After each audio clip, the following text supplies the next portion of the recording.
कैसे रफ़ी लता के विवाद के बीच में ही जब शंकर जयकिशन ने ये नया डुएट दोनों की आवाज़ में रिकॉर्ड करवा लिया था। हालांकि ये बात और थी, रफ़ी लता ने ये युगल गीत रिकॉर्ड तो किया मगर एक दूसरे का मुंह देखे बगैर। ये भी अपने आप में एक अलग ही बात थी।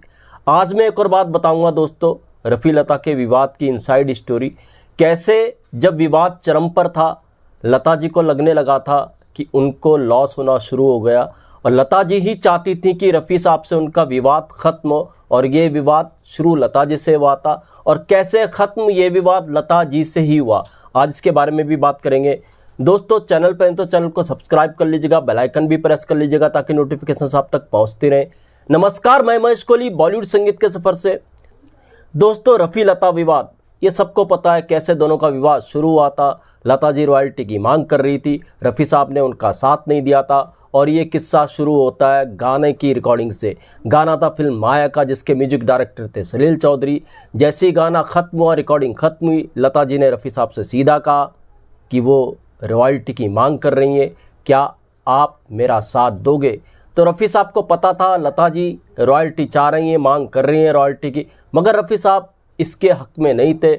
रफ़ी साहब ने सीधा लता जी को कहा कि वो उनका साथ बिल्कुल नहीं दे सकते, और रफ़ी साहब ने आगे ये भी कहा था लता जी को, इसलिए वो रॉयल्टी की मांग नहीं चाहते हैं कि अगर वो प्रोड्यूसर के प्रॉफिट में हकदार बनना चाहते हैं तो उनका ये भी हक बनता है, यानी हम सिंगर्स का ये भी हक बनता है कि फिर तो प्रोड्यूसर के लॉसेस में भी उनका साथ दें। अब ये रफ़ी साहब का कहना था, लता जी को ये बात मंजूर नहीं थी और दोनों का इस तरह से विवाद खड़ा हो गया। रफ़ी साहब ने लता जी को कह दिया था कि वो उनके साथ अब कभी गाना रिकॉर्ड नहीं करेंगे। तो लता जी ने पलटकर रफ़ी साहब को जवाब दिया था, आप क्या मेरे साथ गाना रिकॉर्ड नहीं करेंगे? मैं ही आपके साथ कोई गाना रिकॉर्ड नहीं करूँगी। अब ये बात इंडस्ट्री में फैल गई। लता जी ने हर म्यूजिक डायरेक्टर से कह दिया रफ़ी साहब के साथ वो कोई गाना रिकॉर्ड नहीं करेंगी, आप किसी दूसरे सिंगर को रखिए, रफ़ी साहब की जगह वो तभी गाना गाएंगी। इस तरीके से ऐलान हो चुका था कि रफ़ी लता साथ में कोई गाना रिकॉर्ड नहीं करेंगे। अब ये जब ऐलान हुआ था दोस्तों, अब ये ऐलान पूरी तरीके से इंडस्ट्री के अंदर फैल चुका था, संगीत के लोगों तक फैल चुका था, संगीतकारों तक ये ऐलान पहुंच चुका था कि लता जी रफ़ी साहब के साथ नहीं गाएंगी, रफ़ी साहब लता जी के साथ नहीं गाएंगे। अब ये ऐलान जब हो चुका था तो यहीं पर शंकर जयकिशन साहब, उनकी एक फिल्म के गानों पर काम हो रहा था। एक बहुत ही रोमांटिक सॉन्ग था। शंकर जयकिशन ने तय किया था कि ये रोमांटिक सॉन्ग वो रफ़ी लता के साथ ही करेंगे। अब जब चारों तरफ ऐलान हो गया रफ़ी लता साथ में नहीं गाएंगे, शंकर जयकिशन साहब तनाव में, कैसे वो इस डुएट को रिकॉर्ड करेंगे, इस मधुर युगल गीत को रिकॉर्ड करेंगे। अब शंकर जयकिशन ने कांटेक्ट करना शुरू किया लता जी से, मगर लता जी ने बिल्कुल मना कर दिया रफ़ी साहब के साथ ये गाना गाने से। ये ऐलान हो चुका था दोस्तों कि अब रफ़ी लता साथ में कोई गाना रिकॉर्ड नहीं करेंगे। शंकर जयकिशन को ये गाना, ये युगल गीत हर हाल में रफ़ी लता की आवाज़ ही में चाहिए था। अब शंकर जयकिशन ने आपस में एक सलाह की, क्यों ना टेक्निक का इस्तेमाल किया जाए। अब उस दौर में टेक्निक भी सीमित, आजकल का ट्रैक का ज़माना तो था नहीं कि रिकॉर्डिंग मेल सिंगर अलग कर जाता है, फीमेल सिंगर अलग कर जाती है, बाद में दोनों को मिक्स कर दिया जाता है और ऐसा लगता है दोनों साथ में गा रहे हैं। मगर उस दौर में ऐसी टेक्निक थी नहीं, मगर फिर भी शंकर जयकिशन थे, उन्होंने तय कर लिया वो ज़रूर टेक्निक का सहारा लेंगे और ये गाना वो रफ़ी लता की आवाज़ में ही रिकॉर्ड करेंगे। तो देखिए कैसे तकनीक का सहारा लिया शंकर जयकिशन साहब ने। उन्होंने क्या ये जो युगल गीत था, इसका जो फीमेल पार्ट था उन्होंने अलग से लता जी की आवाज़ में रिकॉर्ड कराया, और जो मेल पार्ट था उन्होंने अलग से रफ़ी साहब की आवाज़ में रिकॉर्ड कराया। यानी दोनों ने एक दूसरे का चेहरा नहीं देखा, अलग अलग वक्त में दोनों ने ये गाना रिकॉर्ड किया। रफ़ी लता की बात भी रह गई कि साथ में वो कोई गाना रिकॉर्ड नहीं करेंगे, और इस तरीके से बिना चेहरा एक दूसरे का देखे रफ़ी लता ने ये नया युगल गीत रिकॉर्ड भी कर लिया। इस तरीके से फिर शंकर जयकिशन ने तकनीक का सहारा लिया, दोनों की आवाज़ को इस तरीके से मिक्स किया कि पता नहीं चलता है कि रफ़ी लता ने अलग अलग एक दूसरे का चेहरा देखे बगैर ये गाना रिकॉर्ड किया था। बिल्कुल नहीं पता चलता है। इस तरह से टेक्निक का इस्तेमाल किया था शंकर जयकिशन साहब ने। जी हाँ, ये नायाब गाना कौन सा था? ये गाना था फिल्म आई मिलन की बेला का, और ये मधुर गाना है, ओ सनम तेरे हो गए हम, प्यार में तेरे खो गए हम।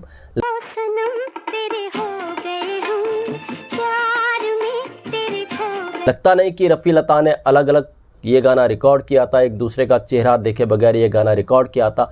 मैं तो कहूँगा इतनी खूबसूरती से शंकर जैक्सन साहब ने दोनों की आवाज़ में ये गाना रिकॉर्ड कर लिया। और ये भी हिस्ट्री है दोस्तों, विवाद का ऐलान होने के बाद जो रफ़ी लता ने आखिरी गाना रिकॉर्ड किया था वो गाना यही था। इसके बाद तो फिर 3 से 4 साल तक दोनों ने एक साथ गाना नहीं गाया। तो खैर साहब, विवाद जारी था। जैसे मैंने कहा था, इसकी कुछ इनसाइड स्टोरी भी है, कैसे लता जी ने विवाद ख़त्म करने की कोशिश की और कैसे लता जी को लॉस हो रहा था इस विवाद का। हुआ क्या था दोस्तों, जब लता जी रफ़ी साहब के साथ नहीं गा रही थी विवाद के चलते, तो फिर डायरेक्टर, प्रोड्यूसर, म्यूजिक डायरेक्टर ने लता जी का अल्टरनेट ढूंढ लिया। और ये अल्टरनेट कई रूपों में था। एक तरफ रफ़ी साहब के साथ गा रही थी सुमन कल्याणपुर जी, दूसरी तरफ उषा तिमोथी जी और अदर्स फीमेल सिंगर्स ने रफ़ी साहब के साथ गाना शुरू किया। खासकर लता जी की अनुपस्थिति में जिस गायिका को सबसे ज़्यादा आने का मौका मिला युगल गीतों में रफ़ी साहब के साथ, उस गायिका का नाम था सुमन कल्याणपुर जी। अब देखिए, सुमन कल्याणपुर जी को लता जी की एब्सेंस में एक से एक नायाब गीत रफ़ी साहब के साथ गाने को मिल रहे थे। जब ये गाने हिट भी होना शुरू हो गए, लता जी को पता चलने लगा कि सुमन कल्याणपुर जी रफ़ी साहब के साथ गा ही नहीं रही हैं बल्कि छा भी रही हैं, और म्यूजिक डायरेक्टर की पसंद बनती जा रही थी रफ़ी साहब के साथ सुमन कल्याणपुर जी। तो रफ़ी साहब और सुमन कल्याणपुर जी के जो युगल गीत थे वो भी हिट होने लगे थे, जिसका तनाव अब लता जी को होने लगा था। लता जी को लगने लगा था कहीं ना कहीं ये गलती हो रही है, उनकी अनुपस्थिति में कैसे एक दूसरी गायिका आगे बढ़ रही है। तो लता जी को महसूस होने लगा उन्होंने गलती कर दी है, रफ़ी साहब के साथ विवाद करके उन्होंने रफ़ी साहब के साथ गाना छोड़ के बहुत बड़ी गलती की है। ये एहसास लता जी को अब होने लगा। दूसरी तरफ देखिए, अब रफ़ी साहब की एब्सेंस में भी लता जी से युगल गीत गवाए जा रहे थे, मगर वो सिंगर थे खासकर महेंद्र कपूर साहब। अब वो युगल गीत इतने पॉपुलर नहीं हो रहे थे लता जी के, जिनको रफ़ी साहब को छोड़ करके किसी और दूसरे मेल सिंगर से गवाया जा रहा था। मगर रफ़ी साहब जिस फीमेल सिंगर के साथ युगल गीत गा रहे थे लता जी की एब्सेंस में, वो गीत लगातार सुपर डुपर हिट हो रहे थे।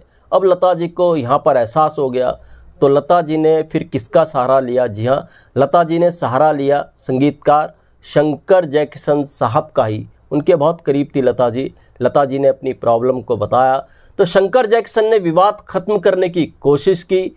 विवाद के बाद जो पहला गीत लता जी ने रफ़ी साहब के साथ गाया, जो रिकॉर्ड पर है, वो गीत नहीं था, वो गीत था शंकर जैक्सन का। कैसे, ये भी मैं बताता हूँ। तो शंकर जैक्सन ने तय कर लिया था लता जी रफ़ी साहब का विवाद वो ख़त्म कराएंगे। तो उस दौर में एक फिल्म के गानों पर वो काम कर रहे थे। वो फिल्म थी पलकों की छाँव में, जो 60 के दशक के आखिर में बन रही थी। पलकों की छाँव में शंकर जैक्सन ने तय किया रफ़ी लता को साथ में गवाएंगे। उन्होंने रफ़ी साहब को भी तैयार कर लिया कि लता जी के साथ आप गाइए, और लता जी को भी तैयार कर लिया। लता जी तो पहले से ही तैयार थी। तो शंकर जैक्सन ने जब तय कर लिया दोनों को एक साथ में गवाएंगे, रिकॉर्डिंग की डेट भी फिक्स हो गई। तो कहते हैं उस रिकॉर्डिंग पर लता जी इतनी खुश हुई कि उनका विवाद खत्म हो रहा है। वो रफ़ी साहब के लिए बुके लेकर के पहुंची थी। उन्होंने रफ़ी साहब को बुके गिफ्ट किए। गाना रिकॉर्ड भी हुआ है, हालांकि आज किसी चैनल पे ये गाना नहीं है। मगर अनफॉर्चुनेट ये फिल्म रिलीज़ ही नहीं हुई। जी हाँ, इस फिल्म का नाम जैसे मैंने कहा पलकों की छाँव में था, 60 के दशक के आखिर में बनी थी, मगर ये फिल्म रिलीज़ नहीं हुई। तो रफ़ी लता का ये युगल गीत भी ऐसे ही रह गया।